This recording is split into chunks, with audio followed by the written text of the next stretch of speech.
Good news, bed news, great news. DMA আকৌ এটা notice দিছে, মানে নটিচ দুদিন পিছে পিছে দিয়ে আছে ডিএমএৰ ৱেবছাইটৰ পৰা। ছেকেণ্ড কাউন্সেলিং লৈ সবতকে বেছি নটিচ আহি আছে। আকৌ মানে প্ৰথমটো আছিলে যে দিলে ছেকেণ্ড কাউন্সেলিং নটিচ, তাৰপিছত আকৌ পোষ্টপন কৰিলে, পিছত আকৌ দিলে যে কাউন্সেলিং চইচ ফিলিঙৰ পৰা আকৌ ষ্টাৰ্ট হ'ব। এতিয়া আজিৰ ডেটত আকৌ এটা নটিচ দিছে যে আকৌ ছেকেণ্ড কাউন্সেলিংটো ওপৰত এটা নটিচ দিছে। তো কি আছে তাৰ সেই নটিচত, তাৰে ওপৰত ভিডিঅ' বনাম। ভিডিঅ'টো শেষলৈকে চাব, সকলোৰ লগত শ্বেয়াৰ কৰিব, বহুতে ইম্পৰ্টেণ্ট ভিডিঅ'। ছেকেণ্ড কাউন্সেলিঙৰ ওপৰত আৰু এটা নটিচ দিছে, যোনটো নটিচত দিছে যে আকৌ এবাৰ পোষ্টপন কৰা হৈছে, মানে এতিয়া অন হোল্ড কৰা হৈছে। যে এইটোক লাষ্ট যোনটো নটিচ দিছিলে তাত দিছিলে যে second counselling plus 5% gov school কোটাৰ কাৰণে যোনটো কাউন্সেলিং হ'ব, সেই কাউন্সেলিং দুটা একেলগে কৰিব দিছিলে। তাৰপিছত তাতো চাগে আকৌ কোনোবা কমপ্লেইন মাৰিলে যে প্ৰথমবাৰতো আপোনাৰ গভ স্কুল কোটাৰ চিলেকশ্যন লিষ্টলৈকে ওলাই গৈছিলে, তাৰ পিছত কেনচেল কৰিলে। কাৰণ হ'ল যে হৰিজেণ্টেল কোটা ৰিজাৰ্ভেশ্যন যোনটো আছিলে সেইটো নিদিলে, মানে যে ৰেচপেক্টিভ কেটেগৰীৰ হয়তো গভ স্কুল কোটা পাব লাগে বুলি।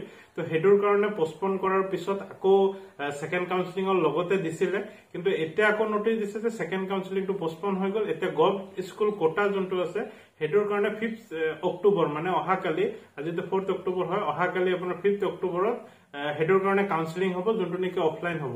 আৰু তাৰ চিলেকশ্যন লিষ্ট একটা দি দিছে, সেই লিষ্টৰ যোন কেইজনৰ ৰোল নম্বৰ আছে সেই ৰোল নম্বৰ কেইটাহে অফলাইন গৈ পিনে কাউন্সেলিং কৰিব পাৰিব। তাত কি কি লৈ যাব লাগিব, যিমানখিনি অৰিজিনেল ডকুমেণ্টছ আছে সেইখিনি লৈ যাব লাগিব, আপোনাৰ ৰেংক লিষ্ট লৈ যাব লাগিব। মানে অকল যোনকেইটা চিলেক্টেড কেণ্ডিডেট আছে, মানে যোনকেইটা ৰোল নম্বৰ দিছে সেইকেইজনেহে গৈ পিনে অফলাইন কাউন্সেলিং কৰিব পাৰিব। আৰু তেতিয়া আপোনাৰ এডমিশ্যন হ'ব, মানে চিলেকশ্যন হলে এডমিশ্যন হ'ব। আৰু গোটেই প্ৰচেছটো অফলাইন হ'ব, সেইকাৰণে গোটেই ডকুমেণ্টছখিনি অৰিজিনেল লৈ পিনে আপোনাৰ ভেৰিফাই কৰাব লাগিব।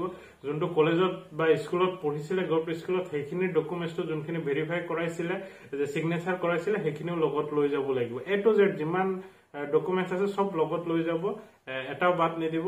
গৈ পিনে অফলাইন ভেৰিফিকেশ্যন হ'ব, তাৰপিছত এডমিশ্যন হ'ব। তাৰপিছত বেলেগ কলেজত যোৱাৰ পিছত যিমান কেইটা চিট থাকিব, মানে যোন কেইজন এডমিশ্যন লৈছে, তাৰপিছত আৰু চিট মানে এডমিশ্যন ল'বলৈ নাই, তাৰপিছত চিট ভেকেঞ্চি একটা ওলাব। সেই চিট ভেকেঞ্চিটোৰ বেচিছতহে ছেকেণ্ড কাউন্সেলিংটো হ'ব। সেইকাৰণে এতিয়া হোল্ড কৰা গৈছে, আৰু সেইটো কেতিয়া আহিব আপডেট তাৰপিছত জনাই থাকিম। আৰু ডিএমএ ৱেবছাইটত আপোনালোকে ফ'ল' কৰি থাকিব। Bye bye.